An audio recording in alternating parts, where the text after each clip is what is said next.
Siapakah makhluk yang pertama kali diciptakan oleh Allah di alam semesta ini? Apakah dinosaurus, bintang, planet, galaksi, malaikat, jin, iblis, atau manusia? Pertanyaan semacam ini ternyata sudah ada jawabannya dalam agama Islam. Rasulullah Shallallahu Alaihi Wasallam telah banyak menjelaskan tentang siapa makhluk yang pertama Allah ciptakan. Banyak riwayat dari Rasulullah Shallallahu Alaihi Wasallam yang membahas tentang awal mula kehidupan di alam semesta ini jauh sebelum diciptakannya Nabi Adam alaihi salam. Sebelum bumi ini lahir, Allah Subhanahu wa Ta'ala telah mengatur komponen-komponen kehidupan yang nantinya akan mengisi kehidupan baik di dunia maupun di akhirat kelak. Sangat gampang bagi Allah untuk menciptakan makhluknya tanpa menggunakan alat apapun. Allah mampu membuat sesuatu sesuai dengan kehendaknya. Ketika Allah berkata, kun, yang berarti, jadilah, maka fayakun. Terjadilah apa-apa yang Allah ingin ciptakan. Alam semesta yang sebesar dan seluas ini, Allah sungguh tidak butuh waktu lama untuk membuatnya. Imam Ibnu Hajar dalam kitab Fathul Bari telah menjelaskan, bahwa makhluk yang pertama diciptakan Allah adalah air. Hal ini mengikuti riwayat hadits dari Nabi Muhammad Shallallahu Alaihi Wasallam. Makhluk yang pertama Allah ciptakan bukanlah langit atau bumi, melainkan yang pertama kali diciptakan adalah air. Air inilah yang nantinya banyak manfaatnya untuk kehidupan manusia dan makhluk hidup kelak di bumi. Seperti yang kita tahu, tubuh manusia sebagian besar terdiri dari cairan-cairan air. Apabila tubuh kita banyak kekurangan cairan air, maka bisa menyebabkan sakit bahkan hingga kematian. Setelah Allah menciptakan air, kemudian Allah menciptakan arsy atau singgasana Allah Subhanahu wa Ta'ala. Posisi arsy berada di atasnya surga Firdaus. Arsy adalah makhluk Allah yang sangat besar dan sangat luas sekali. Makhluk ini memiliki bentuk yang mirip dengan kubah. Selain itu, arsy juga memiliki tiang-tiang penyangga yang sangat besar. Arsy sendiri disebut juga sebagai atapnya seluruh alam semesta ini karena posisinya berada paling teratas sendiri dibanding makhluk lainnya. Arsy Allah selalu dipikul dan dikelilingi banyak sekali para malaikat. Lokasi arsy terletak di atas samudera air. Dalil tentang arsy terdapat juga dalam Al-Quran Surat Al-Haqqah ayat 17. Allah Subhanahu wa Ta'ala berfirman, dan malaikat-malaikat berada di penjuru-penjuru langit.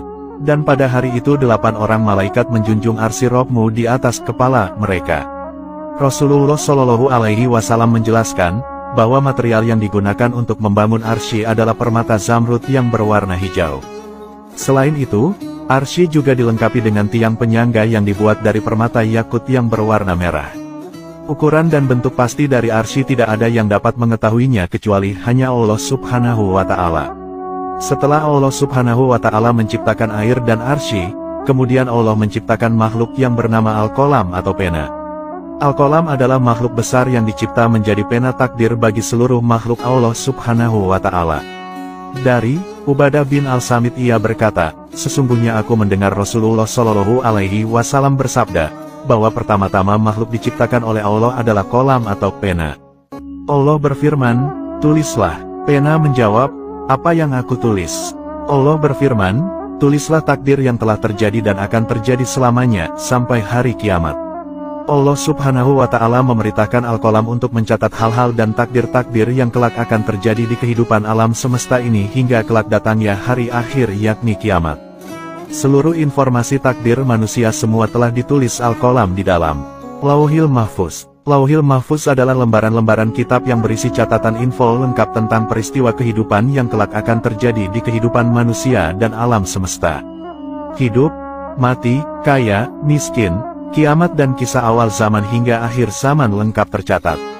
Catatan dan kalam Allah yang ditulis Al-Qalam, tidak akan pernah hilang sedikitpun di dalam Lauhil Mahfuz. Setelah Allah menciptakan air, arsy, dan Al-Qalam, kemudian Allah menciptakan makhluk lainnya seperti bumi dan langit. Jarak waktu antara diciptakannya bumi, langit, dengan Al-Qalam, adalah selama 50.000 tahun lamanya. Rasulullah Shallallahu Alaihi Wasallam bersabda, Allah menulis takdir pada makhluk 50.000 tahun sebelum diciptakannya semua langit dan bumi.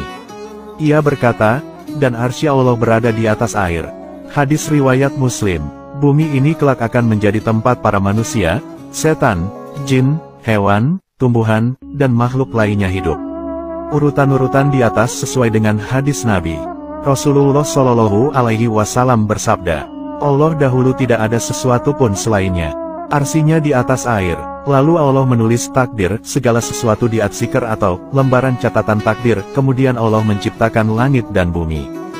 Hadis riwayat Bukhari. Namun dari para ulama masih banyak yang berbeda pendapat tentang urutan yang tepat mengenai makhluk yang paling pertama diciptakan Allah. Ada yang mengatakan Al-Qalam lebih dahulu diciptakan, ada pula yang mengatakan bahwa Arsy dahulu yang diciptakan. Setelah makhluk-makhluk di atas diciptakan semua, Allah Subhanahu wa Ta'ala juga menciptakan makhluk-makhluk lainnya. Allah Subhanahu wa Ta'ala juga menciptakan makhluknya yang bernama Anar atau neraka. Makhluk ini kelak akan menjadi tempat pembalasan dan disiksanya manusia yang kafir dan ingkar kepada Allah Subhanahu wa Ta'ala. Iblis dan setan kelak akan bersama-sama menjadi penghuni di dalamnya bersama teman-temannya dari golongan manusia dan jin yang penuh dosa. Orang-orang kafir juga akan hidup kekal di dalam neraka selamanya. Selain itu, Allah Subhanahu wa Ta'ala juga menciptakan makhluk lain yang bernama Al-Jannah atau surga. Surga adalah tempat yang penuh kenikmatan dan fasilitas super mewah yang diperuntukkan untuk orang-orang Islam dan orang-orang yang beriman kepada Allah Subhanahu wa Ta'ala dan Rasul-Nya. Seluruh kenikmatan yang diinginkan penduduknya semua tersedia. Pelayanan 24 jam non-stop tidak akan pernah berhenti karena begitulah nikmatnya kehidupan surga yang sangat menyenangkan. Surga adalah tempat terindah yang disediakan Allah untuk hamba-hambanya yang solih dan beriman.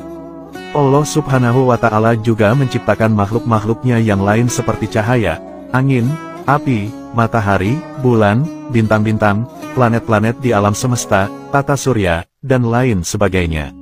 Allah Subhanahu wa Ta'ala dengan mudahnya mengatur kehidupan yang kelak akan terjadi di alam semesta ini. Coba kita lihat dan renungkan dari sudut ini, betapa besar dan luasnya galaksi ciptaan Allah Subhanahu wa Ta'ala ini, semua terlihat indah dan sangat menawan. Bumi tidak ada satu titik pun dibanding kebesaran Allah Subhanahu wa Ta'ala. Apalagi dengan manusia, sungguh tidak ada apa-apa yang bisa dibanggakan dan disombongkan. Ukuran manusia bagaikan embun yang tidak berkulit dan bertulang. Padahal sudut pandang gambar ini hanya sebagian kecil dari ciptaan Allah Subhanahu wa Ta'ala. Selain menciptakan pernak-pernik alam semesta, nantinya Allah Subhanahu wa Ta'ala akan menciptakan manusia. Jarak antara diciptakannya manusia dan bumi adalah berkisar 7.000 tahun lamanya. Namun sebelum menciptakan manusia, Allah Subhanahu wa Ta'ala sudah terlebih dahulu menciptakan malaikat, iblis, dan jin. Tentunya makhluk-makhluk yang Allah Subhanahu wa Ta'ala ciptakan mendapat tugas dan kewajiban yang berbeda-beda. Ada hamba-hamba yang taat atas perintah Allah, namun ada juga yang membangkang. Semua makhluk yang Allah ciptakan sudah ditentukan tentang nasib dan takdir yang kelak akan mereka hadapi. Tetapi, takdir bisa dirubah dengan usaha dan berdoa kepada Allah Subhanahu wa Ta'ala.